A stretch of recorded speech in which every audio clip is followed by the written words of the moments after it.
sommes en fin novembre et c'est bientôt Noël. Et je sais bien que beaucoup d'entre vous voudront un PC pour Noël. Et je sais que beaucoup d'entre vous n'ont pas un budget immense. C'est pour cela qu'aujourd'hui je vous propose un PC gaming excellent pour 500 €. Composant neuf, performance honorable, il n'y a que du bon dans cette config. En 2015 j'ai fait une vidéo similaire, ça sera à peu près la même chose cette année, mais en mise à jour avec les nouveaux composants de l'année 2017. Et comme la vidéo d'il y a 2 ans, je vais utiliser le site Configomatic qui est très simple d'utilisation et qui vous propose un montage de qualité pour 40 €. Et je ne vais pas inclure le prix de Windows 10 car vous pouvez trouver une clé pour pas cher sur internet pour 14 €, ou vous pouvez même utiliser la clé Windows de votre PC actuel. On commence tout de suite avec le processeur de cette config, un Intel Core i9 7100. Il est cadencé à 3,9 GHz, il a un socket 1151, il est dual core et c'est un processeur de génération Kaby Lake. Alors je sais que la 8ème génération vient de sortir, mais tout de même ce processeur date de début 2017 et il est vraiment très réputé pour les petites configs comme celle-là. Pour du gaming, c'est suffisant. Sachez que il y a certains jeux où c'est surtout la carte graphique qui fait tout, et il y a des jeux qui utilisent le processeur et la carte graphique, mais le i3 7100 devrait s'en sortir sans problème.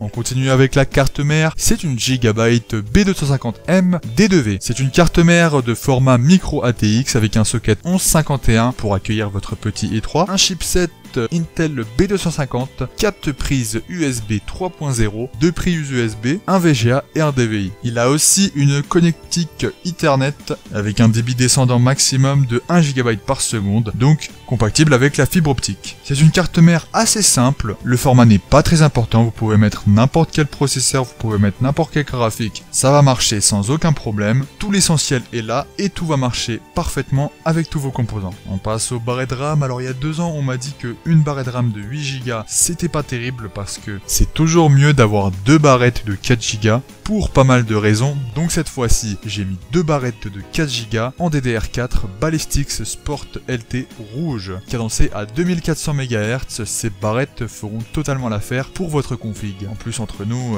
elles sont vraiment très classe. On passe à la carte graphique, la fameuse. Et là, pour cette année, j'ai mis une KFA2 GeForce GTX 1050 Overclock de 2 Go RAM. Pour 100 €, c'est la meilleure carte graphique en 2017. Avec, vous pouvez jouer à tous les jeux populaires. CSGO, LOL, Dota, Overwatch, H1Z1, PUBG, Fortnite et j'en passe. Cette carte graphique pourra tous les lire en Full HD. C'est un excellent rapport qualité-prix et elle fera parfaitement l'affaire pour notre config à 500 €. Alors le disque dur, si vous avez déjà un PC et que vous comptez changer de PC, ne jetez pas le disque dur. Vous pouvez économiser 50 € et avec ces 50 €, vous pouvez prendre un SSD, le SanDisk SSD Plus TLC de 120 Go. J'en ai un de SSD et je peux vous dire que c'est vraiment très rapide. Je lance Windows en même pas 10 secondes. C'est vraiment indispensable un SSD. Et si vous n'avez pas de disque dur, j'ai mis un Seagate Barracuda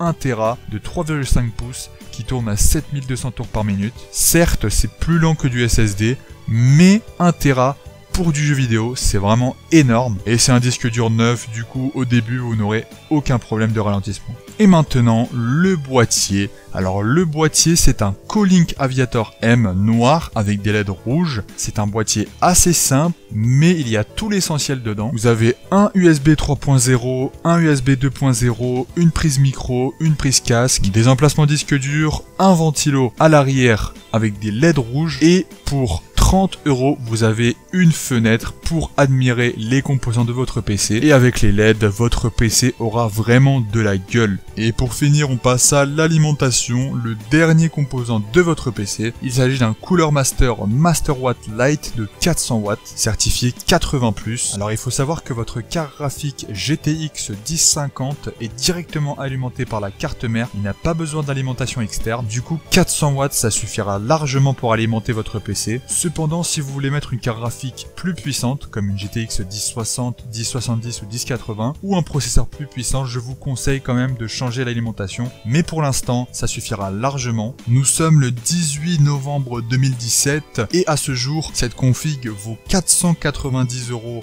sur Top Achat, sans option montage et sans OS, et il vaut 503 € avec un SSD à la place du disque dur. Alors il faut savoir que selon les jours, les prix peuvent varier, il peut y avoir des ventes flash, il peut y avoir des hausses de prix, donc si d'ici un mois ou 2 mois la config a augmenté ou a baissé, c'est pas ma faute, je peux pas savoir, mais en tout cas la config est bien à 500 €. J'espère que cette vidéo vous a plu. Si vous voulez des conseils ou si vous avez des questions, tout simplement n'hésitez pas à me les dire en commentaire. N'hésitez pas à liker la vidéo si vous l'avez aimé. N'hésitez pas à vous abonner à la chaîne pour plus de contenu de ce genre. Quant à moi, je vous dis à toutes pour de nouvelles vidéos. Allez, ciao tout le monde!